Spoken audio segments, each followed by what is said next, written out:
Hello everyone. चलिए आज की क्लास स्टार्ट करते हैं। तो देखिए, आज हम लोग को एक्सरसाइज 1 से स्टार्ट करनी थी। 1 भी हम लोग का पिछली क्लास में कंप्लीट हो गया था। तो 1 सी एक्सरसाइज में देखिए जो भी है क्वेश्चन हम लोग के सारे सारे परिमेय संख्या और अपरिमेय संख्या पे ही है। तो इसलिए एक्सरसाइज स्टार्ट करने से पहले हम लोग क्या करते हैं, इसके बारे में थोड़ा सा देख लेते हैं। पहले की वीडियो में मैंने आप लोग को बताया है, लेकिन मैं आज एक्सरसाइज स्टार्ट करने से पहले भी थोड़ा सा आप लोग को बता देती हूँ। ठीक है, तो देखिए परिमेय संख्या, जब हम लोग को देखने के लिए कि ये परिमेय संख्या है कि नहीं है, उसके लिए कुछ कंडीशंस होती हैं जो कि मैंने यहाँ पे पहले लिख दी हैं। इन कंडीशंस को जो संख्या फॉलो करेगी वही संख्याएं क्या होंगी, परिमेय संख्या, और जो फॉलो नहीं करेंगी वो क्या हो जाएंगी, अपरिमेय संख्याएं। तो कंडीशंस क्या क्या हैं, तो देखिए पहली कंडीशन होती है कि ऐसी ही संख्या जो कि क्या हो, पी वाई क्यू के रूप में जिसे लिखा जा सकता हो। ठीक है, पहली कंडीशन ये हो गई। और जहाँ वो पी और क्यू है वो क्या होने चाहिए, वो पूर्णांक होने चाहिए। पूर्णांक आप लोग को पता है ये क्या होता है, पूर्णांक क्या होते हैं, पूर्णांक क्या होते हैं, जैसे 0 1 2 3 डॉट डॉट डॉट, इधर -1 -2 -3 डॉट डॉट डॉट, यही सब होते हैं। ये क्या होते हैं, पूर्णांक संख्या। तो हम लोग के पी और क्यू क्या होने चाहिए, पूर्णांक होने चाहिए। और साथ में जो हम लोग का जो क्यू का मान वो कभी भी क्या है, 0 नहीं होना चाहिए। ठीक है, और उसके बाद पी और क्यू क्या, सहभाज्य होने चाहिए। सहभाज्य का मतलब क्या होता है, वो सिर्फ और सिर्फ खुद के ही पहाड़े में आनी चाहिए। ठीक है, उसके अलावा और किसी पहाड़े में नहीं। तो वो सहभाज्य, और जो खुद के पहाड़े में ही सिर्फ आती है और किसी के पहाड़े में नहीं, उसका जो एचसीएफ होता है वो क्या होता है, 1 होता है। ठीक है, तो देखिए इतनी सारी कंडीशंस हैं। जो संख्या ये सारी कंडीशन फॉलो करेगी वही क्या हो जाएगी, परिमेय संख्या हो जाएगी। ठीक है, एग्जाम्पल के थ्रू मैं थोड़ा सा आप लोग को समझा देती हूँ। मान लीजिए हम लोगों ने कोई एग्जाम्पल लिया 1/3, 1/3 ले लेते हैं। अब इसमें देखिए, अब जो कंडीशंस फॉलो कर रही है, देखिए पी वाई क्यू, तो पी वाई क्यू के रूप में तो है ही। पी और क्यू क्या पूर्णांक होने चाहिए, तो 1 और 3 दोनों क्या होते हैं, पूर्णांक होते हैं हम लोग के। और क्यू का मान 0 नहीं होना चाहिए, क्यू का मान 0 भी नहीं है। और पी और क्यू सहभाज्य, तो देखिए सहभाज्य ही तो है दोनों, एक एक में ही आएगा, और जो 3 है 3 के ही पहाड़े में आएगा, या फिर एक से कटेगा बस, इसके अलावा और तो किसी से कट नहीं सकता। तो मतलब जो सहभाज्य है, और इस वजह से इनका जो एचसीएफ आएगा वो भी क्या आएगा, 1 ही आएगा।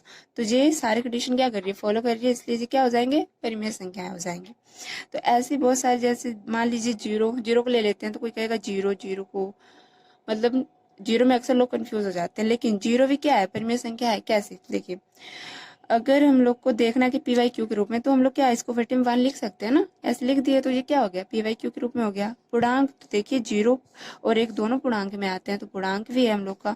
क्यू का मान 0 नहीं है, नहीं है। और ये सहभाज्य भी होंगे, एचसीएफ इसका निकालेंगे तो 1 ही आएगा। ठीक है, तो ये हम लोग का 0 भी क्या होता है, परिमेय संख्या होती है। तो ऐसे हम लोग को क्या करना होता है, चेक करना होता है परिमेय संख्या है या नहीं है। देखिए, और कुछ परिमेय संख्या में जैसे टाइप्स होते हैं, मैं थोड़ा सा उसके बारे में बता देती हूँ। मान लीजिए कोई संख्या है, मान लीजिए 1.34 करके है, मतलब इतनी संख्या है। ठीक है, आगे नहीं बढ़ रही, यहीं तक खत्म हो जा रही है, तो इसको हम लोग क्या बोलते हैं, शांत। शांत, शांत क्यों, क्योंकि देखिए अगर जैसे हम लोग इसको मतलब भाग दे दिए हैं, तो भाग ये क्या है, पूरा का पूरा हम लोग का कट जा रहा है, मतलब शेषफल 0 आ रहा है, इसी वजह से तो यहीं पे रुक गया है। रुक गया है तो वो क्या हो गया, शांत। तो जो भी शांत होता है वो सब किस में आती है, परिमेय संख्या में आती है। ठीक है, और उसके आगे फिर मान लीजिए इस तरह की कोई संख्या है, जैसे एक ही अंक क्या हो रहा हो, रिपीट हो रहा हो, तो इसी को हम लोग क्या लिखते हैं, 1/3 करके, ऐसे 1.3 ऊपर बार लिख देते हैं ना जब संख्या रिपीट हो रही होती है। तो जब इस तरह की संख्या होती है, और देखिए शांत नहीं होती, ये मतलब ऐसे बढ़ती जाती है, भाग देती जाइए, कभी भी 0 नहीं आता है, शेषफल ऐसे बढ़ता जाता है। लेकिन क्या होता है, एक ही अंक बार बार रिपीट होते हैं, तो ये संख्याएं भी क्या हो जाती हैं, परिमेय। इनको बोलते क्या है, अशांत बोलते हैं इनको, तो बोलते हैं अशांत। लेकिन ये क्या है, आवृत्ति, अशांत है लेकिन आवृत्ति। आवृत्ति क्यों है, क्योंकि एक ही अंक क्या है, बार बार वही संख्या रिपीट हो रही है ना, इस वजह से आवृत्ति हो जाती है। तो ये शांत और अशांत वाले, लेकिन तो जो आवृत्ति में आते हैं ये सारी क्या होती हैं, परिमेय संख्याएं ही आती हैं।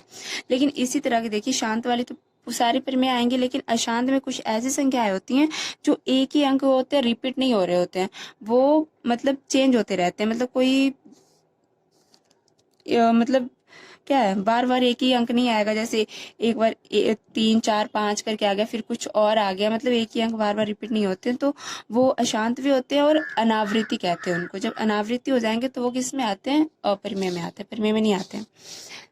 अपरिमेय के बारे में भी थोड़ा सा बता देते हैं। ऐसे बोलने से आप लोग को समझ में नहीं आएगा अपरिमेय।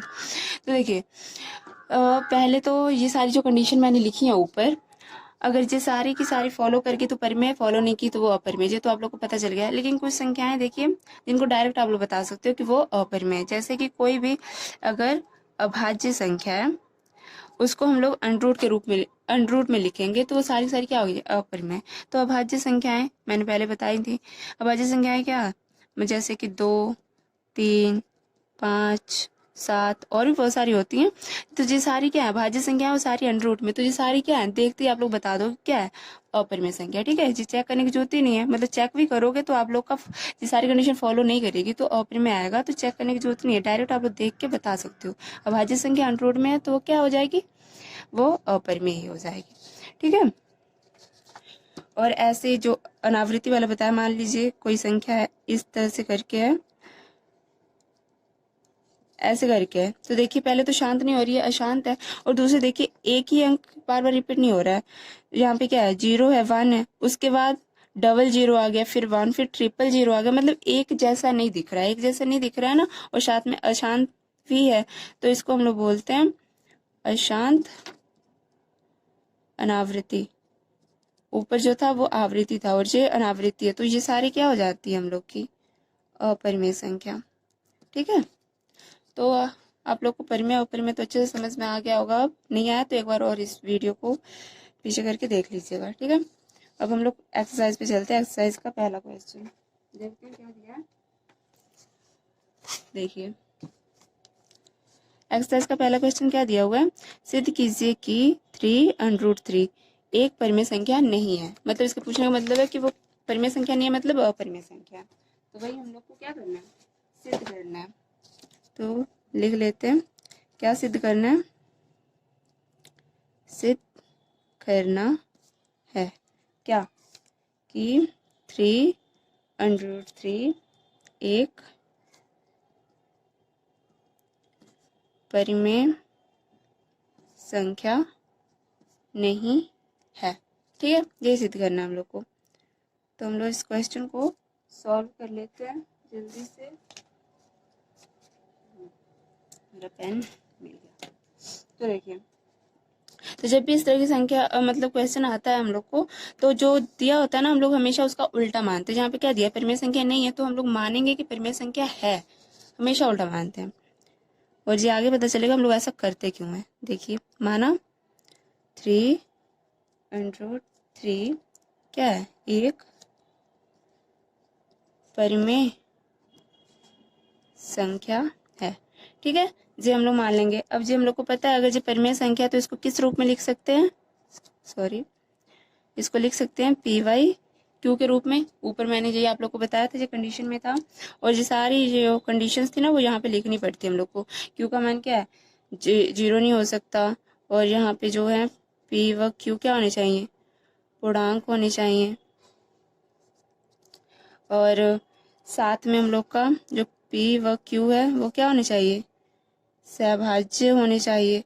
और जो HCF है किसका, P और Q का, वो क्या होना चाहिए, 1। तो ये सारा आप लोग को क्या करना है, क्वेश्चन में लिखना है। ठीक है, देखिए ऐसा ये सारा हम लोगों ने लिख लिया। उसके बाद हम लोग क्या कर सकते हैं, तो देखिए 3√3 के बारे में तो हम लोग को नहीं पता, लेकिन √3 अभी मैंने आप लोग को अपरिमेय में बताया था ना, 3 क्या है, अभाज्य। और √3 हम लोग को पता है वो क्या है, अपरिमेय संख्या है। तो इस वजह से इस 3 को इधर ले आएंगे तो यहाँ पे सिर्फ √3 बचेगा। P यहाँ पे क्यों, लेकिन यहाँ पे देखिए 3 गुणा में था ना, इधर आके भाग में मतलब बटे में आ जाएगा। तो ये हो गया। अब हम लोग को पता है कि ये क्या है, जो हम लोग का अपरिमेय संख्या है, हम लोगों ने ऊपर अभी पढ़ा। और ये हम लोग का क्या था, परिमेय था ना। और जब परिमेय था तो ये भी हम लोग का क्या होगा, परिमेय ही होगा। तो कभी भी क्या होता है, एक अपरिमेय कभी भी परिमेय संख्या के बराबर नहीं हो सकता। ठीक है, तो इसको हम लोग लिख लेते हैं। पहले कैसे लिखेंगे, चूंकि यहाँ √3 एक अपरिमेय संख्या है तथा P/3Q एक क्या है, एक परिमेय संख्या है। और हम क्या जानते हैं, मैंने भी बताया, और हम जानते हैं कि कोई भी अपरिमेय संख्या किसी परिमेय संख्या के बराबर नहीं होती है। ठीक है, कभी भी कोई भी अपरिमेय संख्या ना, वो कभी भी क्या हो परिमेय संख्या के बराबर नहीं होती है। ये आप लोग को हमेशा याद रखना है। तो अब हम लोगों ने तो ऊपर क्या माना था कि परिमेय संख्या है, जबकि यहाँ पे क्या आ रहा है कि ये बराबर है ही नहीं। मतलब यहाँ पे लिख सकते हैं क्या, ये नॉट इक्वल, क्योंकि बराबर नहीं होती है। अभी हम लोगों ने लिखा, तो अब ये बराबर नहीं है, तो मतलब ये 3 को इधर लेकर जाएंगे तो ये भी क्या हो जाएगा, ये भी बराबर नहीं होंगी। अब जब ये बराबर नहीं है तो हम लोग नीचे लिख सकते हैं, क्या लिखेंगे, इसलिए हमारा मानना गलत है। क्या माना था हम लोगों ने माना था कि परिमेय संख्या, इसलिए हमारा मानना गलत हो गया। तो अतः 3√3 एक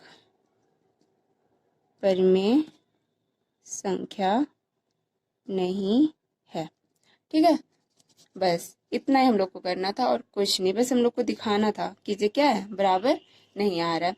अब समझ में आया हम लोग उल्टा क्यों मानते हैं। इसी वजह से हमेशा हम लोग मान लेते हैं परिमेय संख्या है, और उसके बाद हम लोग जब सॉल्व करते हैं तो हम लोग का बराबर तो आता नहीं है, तो बस वही हो जाता है कि हमारा मानना गलत है, तो हम लोग का प्रूफ हो जाता है।